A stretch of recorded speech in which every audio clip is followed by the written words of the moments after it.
Bicara dikit soal metode Dokter Jimmy ya, karena kan saya pernah ikut satu sesi ini. Dikit aja kali ya. Boleh. Karena metode Dokter Jimmy itu waktu saya jadi pasiennya, waktu saya ikut satu sesi itu menarik karena mencoba untuk mengatribusikan perasaan apa yang muncul terhadap satu kejadian, lalu kita potong satu-satu ya. Itu apa? Itu teknik apa tuh kalau itu namanya tuh? Sebenarnya cara kerjanya juga sama sih. Cara kerjanya adalah kita menabrakkan data memori lama dengan sesuatu yang sangat kontras di depan. Oke. Kontrasnya adalah, gimana ngomongnya nih? Ya intinya sangat kontras. Saya akan cerita tentang jenis-jenis memori. Memori itu ada banyak. Oke. Yang kita tahu kejadian itu sebenarnya memori eksplisit namanya. Atau memori autobiografi. Itu kisahnya. Tapi rasa yang ada di dalam itu memori implisit. Oke. Rasanya. Tapi ada jenis memori lain namanya memori semantik. Memori semantik itu makna-makna yang kita sematkan atau kata-kata yang kita letakkan di dalam kejadian tadi. I see. Terus? Mereka itu tuh sebenarnya saling berinteraksi di dalam. Oke. Sehingga ketika kita berhasil memotong atau mengubah salah satu di antaranya, kita sedang mengganggu struktur dari memori traumanya tadi. Oke. Padahal tadi kata kuncinya memori trauma itu tersimpan justru tidak berubah.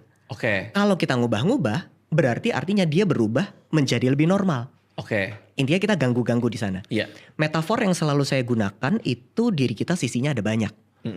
Yang masing-masing punya peran, punya perasaan, punya tujuan.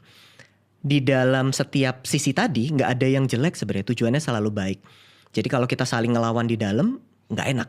Mending ditanyain apa yang kamu rasakan, kenapa begitu gitu. Jadi kayak kita bisa meraba sebenarnya apa yang dia rasakan. Setelah itu proses negosiasi dilakukan supaya setiap bagian dari diri kita tuh bersedia.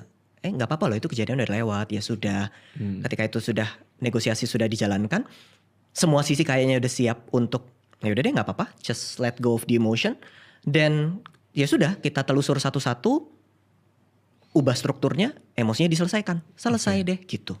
Dan biasanya panjang nggak sih? Atau cukup sekali ketemu tuh kita bisa mengkotak-kotakan perasaan itu dengan merubah struktur tadi, itu idealnya berapa kali ketemu itu untuk bisa nyampe ke tahap itu? Jawabannya akan beda-beda ya, karena tidak semua orang yang datang itu siap. Bisa aja datang pengennya cerita dulu atau ranting dulu atau ngapain lah, terserah. Atau pengennya dimengerti dulu, terserah. Kalau kayak gitu konteksnya kan berarti memang saya belum siap untuk memproses emosi ini, which is okay. I see. Nggak harus aku datang langsung siap gitu, enggak juga, santai aja. Tapi ketika dia datang sudah siap, itu jauh lebih mudah buat terapis. Dan dia udah tahu bahwa gue masalahnya di memori yang ini loh. Dan di emosi yang ini loh, gue tahu emosinya apa.